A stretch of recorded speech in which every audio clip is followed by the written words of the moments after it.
போட்டுட்டேன். நான் doctor news பார்க்க மாட்டேன்.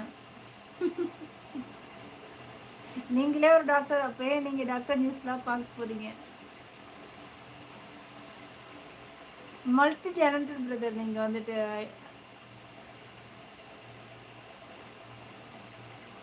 இந்த மாஸ்க் போடுறதால அதிகமாக சீக்கிரம் எனக்கு தூக்கம் வரும். இந்த மாஸ்க் எடுத்துகிட்டு பேசுகிறேன்னா இன்னும் ஒரு 1/4 மணி நேரம் உட்காந்து கூட பேசுகிறேன். இந்த மாஸ்க் போட்டாலே சீக்கிரம் தூக்கம் வந்துடுது.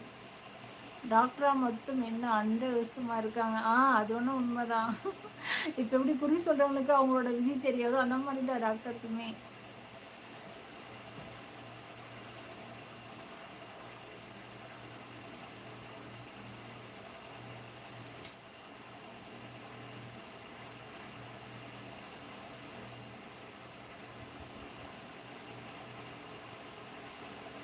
இப்போ 2 3 நாளாக இன்னொரு பயம் வேறு. ரொம்ப நேரமாக அப்படியே உட்காந்து பேசுகிறேன்னா எங்கள் இடுப்பு வேறு செம்மையாக வலிக்குது. அதனால் எங்கே பேக் பெயின் வந்துருமோ அது ஒரு பக்கம் ஒரு பயம்.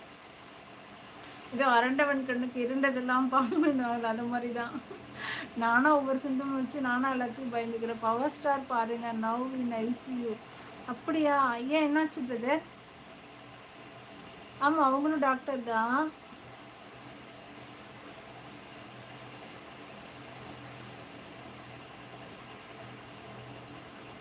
பாருங்க நீங்க எந்த லெவலுக்கு இறங்கி வந்து நியூஸ்லாம் கரெக்ட் பண்ணி வச்சிருக்கீங்க. வயசான யூடியூப் வீடியோஸ் எல்லாம் பாருங்க. ஹெல்த்துக்கு அப்புறம் சாப்பிட்றதே விட்டுருவீங்க.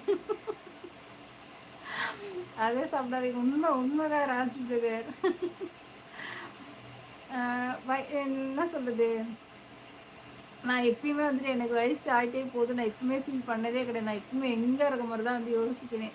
ஆனால் ஒரு ஹாஸ்பிட்டல் போனால் இந்த பிரச்சனை வந்து போய் டாக்டர் சொல்கிறாங்க அந்த டைம் தான் ஆமாம் இல்லை நம்மளுக்கு வயசாகிட்டு போகுது இல்லை அப்படின்னு அந்த தாட்டே எனக்கு வந்து அப்போ தான் வருமே. வாங்க மணிக்குதார், வாங்க வணக்கம். உங்களை எல்லாம் 2 3 பேர் வந்து கேட்டுகிட்டே போயிட்டாங்க. கால் ஓவரா?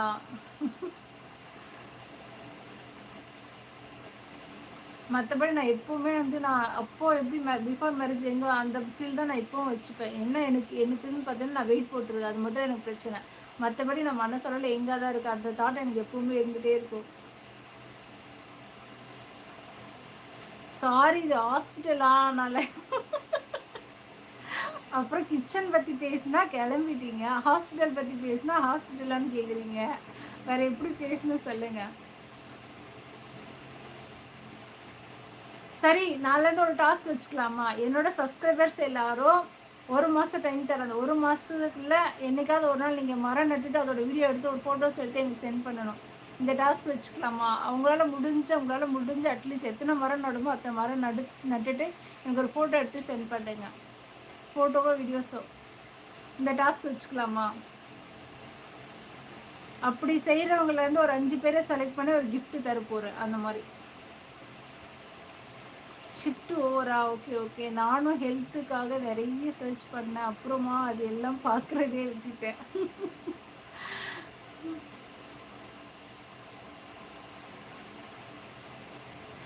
நிறைய ஒரு சிலர் இப்படி சாப்பிடுங்கண்ணா, ஒரு சிலர் இப்படி சாப்பிடாதீங்க. உண்மைதான். நம்ம வந்து சாப்பிட்றது வந்து என்ன சொல்கிறது, அதை வந்து சாப்பாடுன்னு எடுத்துக்காம நல்லா இந்த சிறுதானியங்கள், கீரை வகைங்கள், பழங்க அந்த மாதிரிலாம் நல்லா சாப்பிட்டா நம்ம ஹெல்த்தியாக ஆரோக்கியமாக நல்லாவே இருக்கும். சரி, அது யோசிச்சுட்டு சொல்கிறேன், கண்டிப்பாக சொல்கிறேன். அட கடவுளே, மினிமம் 1 லேக். நல்லது. யார் என்ன தேடியது? ஈஸ்வரர் வந்து கேட்டு போனாங்க. அப்புறம் இன்னொருத்தர் யாரோ வந்து கேட்டாங்களே, யாரும் தெரியல, மறந்துட்டேன்.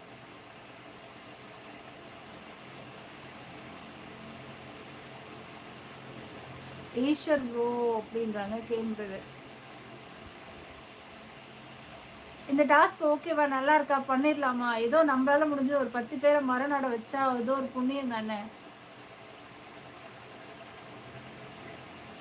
மரம் நடுறது முக்கியம் இல்லை, அது நீங்கள் எந்த பிளேஸில் நடுறீங்கன்றது ரொம்ப முக்கியம். ரோட்டில் போய்ட்டு நட்டு வச்சுன்னா அது யூஸே கிடையாது. உடனே ஆடு மாடு மேய்ஞ்சிரும், இல்லை ஒரு 2 வருஷத்துல திடீர்னு ரோடு போகிறவங்களும் வெட்டி தூக்கி போட்டு போயிடுவாங்க. செம்ம காமெடி பண்ணுறீங்க மணி பிரதர். 1 லட்சம்லாம் அவங்க டீக்கு கொடுக்குற டிப்ஸுக்கு அதை